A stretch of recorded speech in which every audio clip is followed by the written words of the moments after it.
గారు వచ్చి ఇదేదో కేవలం మాట కాదు, దీన్ని జస్టిఫై చేయడానికి ఒక పెద్ద ప్రయత్నం చేస్తున్నారు. ఇప్పుడు సజ్జల చెప్పిన కొన్ని విషయాలు ఇందాక చెప్పాను కదా, ఆయన అమరావతి నేల పనికిరాదు, అమరావతిలో పెట్టే ఖర్చులో 10% పెడితే మావిగన్ అయిపోతుంది.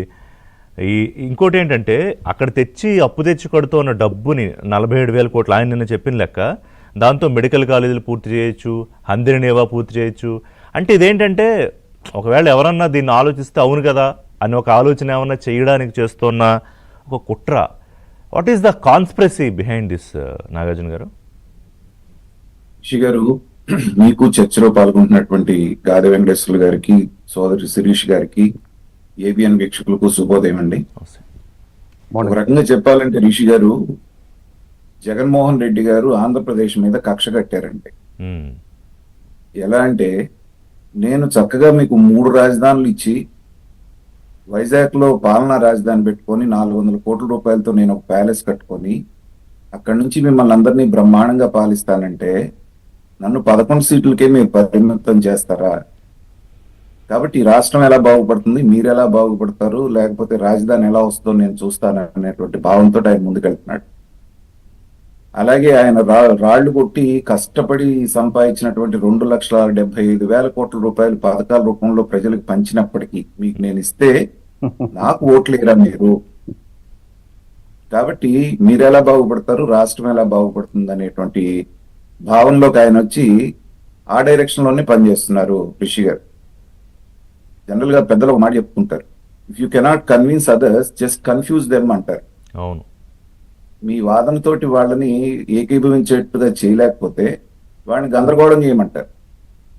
సో 3 రాజధానులు అనేటువంటి దాంతో ఆయన కన్విన్స్ చేయలేకపోయాడు. కాబట్టి ఇప్పుడు ప్రజల్ని రోజుకొక మాటతోటి, ఒకసారి అమరావతికి అనుకూలం అని, ఇంకొకసారి ఏమో మావిగన్ అని చెప్పేసి, ఇంకొకసారి ఏమో విజయవాడ రాజధాని అని చెప్పేసి, ఇలా రకరకాలుగా మాట్లాడుతూ ఏంటంటే ఇటు అధికార పక్షాన్ని అటు ప్రజల్ని కూడా గందరగోళ పరుస్తున్నానని ఆయన అనుకుంటున్నాడు. సరే, వీళ్ళు ఎంతవరకు గందరగోళంలోకి వెళ్తున్నారు అనేటువంటిది పక్కన పెడతాం.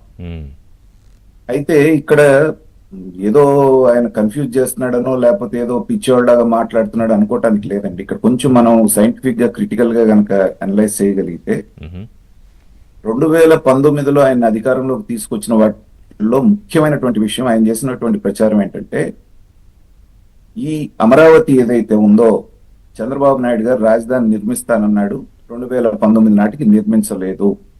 కాబట్టి అక్కడ చంద్రబాబు నాయుడు గారు ఫెయిల్ అయ్యారని పెద్ద ఎత్తున ప్రచారం చేస్తారు. ప్రజలు కూడా ఏంటంటే ఈ 5 సంవత్సరాల్లో అయిపోద్దనేటువంటి భావంలో భ్రమలో ఉన్నారు. అది కాదు, రాజధాని అనేటువంటిది ఒక దీర్ఘకాలిక ప్రణాళిక అని చెప్పడంలో అప్పుడున్నటువంటి తెలుగుదేశం ఫెయిల్ అయింది. సో కొన్ని పథకాలు ప్లాన్ ఫైనలైజ్ చేసి కొన్ని బిల్డింగ్లు కట్టినప్పటికీ, అదిగో నేను చెప్పాను కదా ఆయన రాజధాని కట్టలేదు, నేను వస్తే ఏదో చేస్తానని మభ్యపెట్టడంతో అది కూడా కాకుండా ఏంటంటే ఈ ప్రాంతం అంతా ఒక సామాజిక వర్గం బలపడుతుంది అనేటువంటిది అన్ని సామాజిక వర్గాల్ని నమ్మించగలిగాడు. సో ఆ ఫార్ములా 19లో వర్కౌట్ అయింది.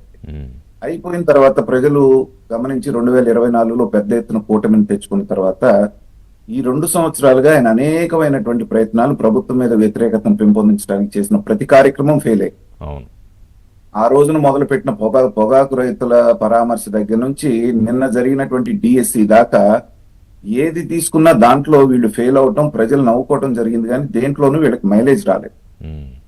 ఇంకో పక్కన కావాల్సిన రుణాలు వచ్చేసేసి అమరావతి పరుగులు పెడతా ఉంటే అతనికి భయం పట్టుకుంది. ఏంటంటే అమరావతి అన్న టైంలో 2028లో పూర్తి అయిపోతే ప్రభుత్వ భవనాలన్నీ, రోడ్లు, అలాగే పోలవరం నెక్స్ట్ ఇయర్ కి పూర్తయి లోకేష్ అన్నట్టుగా 20 లక్షల ఉద్యోగాలు కనుక వచ్చేస్తే రాజకీయంగా వైఎస్ఆర్సీపీ సమాధి అయిపోతుంది అనేటువంటిది అందరికంటే ముందు గ్రహించిన వాడు జగన్మోహన్ రెడ్డి గారు. కాబట్టి అతనికి ఉన్నటువంటి ప్రధానమైనటువంటి ఎజెండా ఏంటంటే ఎట్టి పరిస్థితుల్లోనూ అమరావతి పూర్తి కాకుండా చేయటం అనేటువంటిది అతనికి ఉన్నటువంటి ఏకైక ఎజెండా. ఆ డైరెక్షన్ లోనే అతను పనిచేస్తున్నాడు. కారణం ఏంటంటే ఏదో కారణంతో ఆగిపోయింది అనుకోండి, ఆ ఒక్క కారణం చూపించి మళ్ళీ అధికారంలోకి రావచ్చు, చంద్రబాబు నాయుడు గారిని బదనాం చేయొచ్చు అనేటువంటి దీనికి వెళ్తూ ఏం చేస్తున్నాడంటే అతను త్రిముఖ వ్యూహం పన్నాడు. ఇది కొంచెం నేను ఎక్స్ప్లెయిన్ చేస్తాను మీకు. ఫస్ట్ ది మావిగన్, నేను కట్టుబడిది మావిగన్ కి అని చెప్పడం ద్వారా అతను ఏం చెప్తున్నాడంటే, ఇప్పుడు world bank, Asian development bank, మిగతా వాళ్ళు ఎవరైతే రుణాలు ఇస్తున్నారో వాళ్ళందరికీ చెప్పకనే చెప్తుంది ఏంటంటే, మీరు ఇప్పుడు ఇస్తున్నారు సరే 1,000 కోట్ల రూపాయలు, రేపు నేను వస్తే అవన్నీ కూడా బూడిదలో పోసిన పన్నీర్ అవుతాయి, నాకు అమరావతితో పని లేదు, నాకు మావిగన్ మాత్రమే నా రాజధాని అని చెప్పి వాళ్ళల్లో ఒక రకమైనటువంటి ఇందా చెప్పాను చూసారా కన్ఫ్యూజన్ క్రియేట్ చేయటం. అలాగే పెద్ద ఎత్తున వస్తున్నటువంటి యూనివర్సిటీస్ మిగతావి వీటన్నిటిని కూడా ఒక ఇండికేషన్ ఇవ్వటం, మీరు కనుక నేను అక్కడి నుంచి మార్చేస్తాను తర్వాత మీ ఇష్టం, మీరు ఏవో వేల కోట్లు పెట్టుబడి పెడుతున్నారని వాళ్ళకి ఇండికేషన్ ఇన్వెస్టర్స్కి ఇవ్వటం. ఇది చేయటమే కాకుండా ఇంకొక రెండో వ్యూహం ఏంటంటే మీరు గమనించుంటే ఉండవల్లి పెనుమాక రైతులతోటి వరల్డ్ బ్యాంక్ వాళ్ళకి ఒక లెటర్ రాయించారు మీకు గుర్తుంటే. ఏమని, ఇక్కడ భూమి విలువ కేవలం 20 లక్షల రూపాయలు మాత్రమే ఎకరా, మీకు అది 2 కోట్లు 3 కోట్లు భవిష్యత్తులో 10 కోట్లు అవుతుందని చెప్పి మీకు వెనక్కి నేను బాకీ ఇలా తీరుస్తానని చంద్రబాబు నాయుడు గారు మిమ్మల్ని మోసం చేస్తున్నారని ఒక లెటర్ రాయించారు. దాంట్లో అర్థం ఏంటంటే ఇప్పుడు మనకి మీకు తెలుసు కదా రిషి గారు, రియల్ ఎస్టేట్ ఎట్లా ఉంటుందంటే గవర్నమెంట్ వాల్యూ మార్కెట్ వాల్యూ 2 కోట్లు 3 కోట్లు ఉన్నా కూడా గవర్నమెంట్ వాల్యూ 20 లక్షలే ఉంటుంది, 20 లక్షలు 25 లక్షలు. ఆ టెక్నికల్ పాయింట్ ని పట్టుకొని వాళ్ళకి లెటర్ రాయించడం ద్వారా ఏంటంటే వాళ్ళు మళ్ళీ పునరాలోచనలో పడేటట్టుగా చేయాలి, కొంత డిలే చేస్తారేమో అనేటువంటి.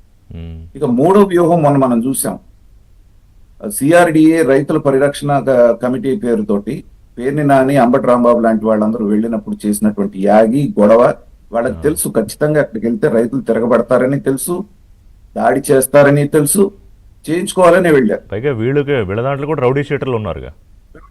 అంటే అక్కడ గలబా క్రియేట్ చేసి ఏం క్రియేట్ చేయాలంటే దేశవ్యాప్తంగా ప్రపంచవ్యాప్తంగా అమరావతి భూములు బలవంతంగా లాక్కుంటున్నారు, ఇక్కడ రైతుల మీద దమనకాండ చేస్తూ వీళ్ళని అణిచేస్తున్నారు అనేటువంటిది ఒకటి ప్రొజెక్ట్ చేయడం కోసంగా అక్కడ 29,000 మంది రైతులు 34,000 ఎకరాలు ప్రశాంతంగా ఇచ్చింది, అది బయటికి చెప్పరు. కానీ ఈ గుప్పెడు మంది ఎవరైతే ఉన్నారో 15-20 మంది రైతులు వాళ్ళు ఏదో ప్రొటెస్ట్ చేస్తూ ఉంటే దానికి వీళ్ళు మద్దతు ఇచ్చి అసలు అమరావతి రాజధానిగా మేము ఒప్పుకోని ఉన్నాళ్ళు అమరావతి రైతులకు ఇవ్వటం అనేటువంటిది ఎంత హాస్యాస్పదం అనేటువంటిది అందరికీ తెలుసు. కానీ నేషనల్ లెవెల్లో దీన్ని బదనాం చేయాలి. ఇప్పుడు మీకు గుర్తుంటే నానో కార్లు వెస్ట్ బెంగాల్లో పెడతామంటే అక్కడ ఎంత గొడవైందో మీరు చూశారు కదా రైతులది. ఆ స్థాయిలో దీన్ని ప్రొజెక్ట్ చేసి ఇది ప్రజా రాజధాని కాదు, ప్రభుత్వం బలవంతంగా తీసుకొని రైతులను అణచివేస్తుందని ఒక నెరేటివ్ క్రియేట్ చేయడానికి చేస్తున్నటువంటి ఈ మూడు అమలు చేస్తూ జగన్మోహన్ రెడ్డి గారు ముందుకెళ్తున్నారు. ప్రభుత్వం ఏంటంటే నిన్న కూడా నేను వేరే దాంట్లో మాట్లాడుతూ చెప్పాను, ఇప్పుడు పెనుమాక ఉండవల్లి రైతులు, ఇప్పుడు శిరీష్ గారు కూడా అధికార పక్షం ఎమ్మెల్యేగా ఉన్నారు కాబట్టి నేనంటుంది ఏంటంటే ఎలాంటి సమస్యలను కూడా చంద్రబాబు నాయుడు గారు పిలిచి, ఈవెన్ ఆ మాటకు వస్తే 24లో అధికారంలోకి వచ్చినాక 1 సంవత్సరం రోజులు ఏమీ జరగకపోతే భూములు ఇచ్చిన రైతులు కూడా కంగారు పడ్డారు, విమర్శలు మొదలు పెట్టారు.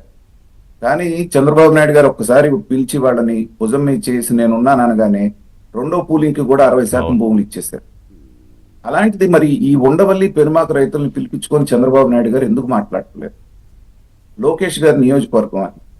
కాబట్టి చంద్రబాబు నాయుడు గారు వాళ్ళని పిలిచి ఒక్కసారి ఏంటయా మీ ప్రాబ్లం, నిజంగానే ఇప్పుడు మనకి ఉండవల్లి పక్కన ఉన్నటువంటి ల్యాండ్స్ కొంచెం కాస్ట్లీ ల్యాండ్స్ విజయవాడను ఆనుకొని ఉన్నాయి కాబట్టి, అలాగే మనం జరీబు భూములకి వీళ్ళకంటే మామూలుగా ఇచ్చిన వాళ్ళకంటే కూడా 100 గజాలు 150 గజాలు ఎక్కువ ఇచ్చారు కదా, వాళ్ళని కూడా పిలిపించి ఒక్కసారి మాట్లాడితే నాకు తెలిసి ఆయనకున్న సామర్థ్యాన్ని బట్టి 15 నిమిషాల్లో దాన్ని సాల్వ్ చేయగలుగుతారు. మరి ఆ వైపుగా ఎందుకు ప్రయత్నం జరగలేదు అనేది నాకు ఇప్పటికి కూడా ఆశ్చర్యం కలిగిస్తుంది. దాన్ని ఒక అంశంగా వాళ్ళకి ఆయుధంగా ఎందుకు అందిస్తున్నారు అనేటువంటిది మరి వాళ్ళే సమాధానం చెప్పారు. కాబట్టి ఈ 3 సంవత్సరాలు రిషి గారు రాసి పెట్టుకోండి, అమరావతిని ఎలా ఆపాలి, అమరావతికి నిధులు రాకుండా ఎలా చేయాలి, అక్కడ పనులు మీరు చూశారు పైపులు తగలబడిపోయినాయి వాళ్ళు కన్స్ట్రక్షన్ సైట్ లో 2 సార్లు జరిగింది. అది ఎలా జరిగింది చెప్పండి. మీరు యాక్సిడెంట్ అనుకోవడానికి లేదు కదా, ఇప్పుడు ఒకసారి అంటే యాక్సిడెంట్ అనుకోవచ్చు, 2 వెంటనే జరిగినాయి. గతంలో వీళ్ళ చరిత్ర మనకు తెలుసు కదా, చెరుకు తోటలు తగలబెట్టించి మిగతా తగలబెట్టించి ఎన్ని రకాలు చేశారు. కాబట్టి పైగా నిన్న సజ్జల గారి మాటల్లో నాకు అర్థమైంది ఏంటంటే అభివృద్ధి చేసేవాడు హీరో కాదుట, డిస్ట్రక్టివ్గా ఆలోచించేవాడు హీరో అన్నట్టు అర్థం వచ్చినట్టు మాట్లాడాడు ఆయన. దాన్ని మరి ఎలా అన్వయించుకోవాలో నాకైతే అర్థం కాల. ఇప్పుడు నాగార్జున మీరు చెప్పిన దాంట్లో ఒక పాయింట్ ఏంటంటే ఇప్పుడు ఈ మొత్తం ఎపిసోడ్లో అమరావతి దాంట్లో ఇంకో కీలకమైన పాత్రధారు ఎవరంటే కేంద్ర ప్రభుత్వం ఉంది కదా. ఇప్పుడు ఎన్డీఏలో భాగస్వామిగా ఉన్న ప్రధానమంత్రి గారు వచ్చి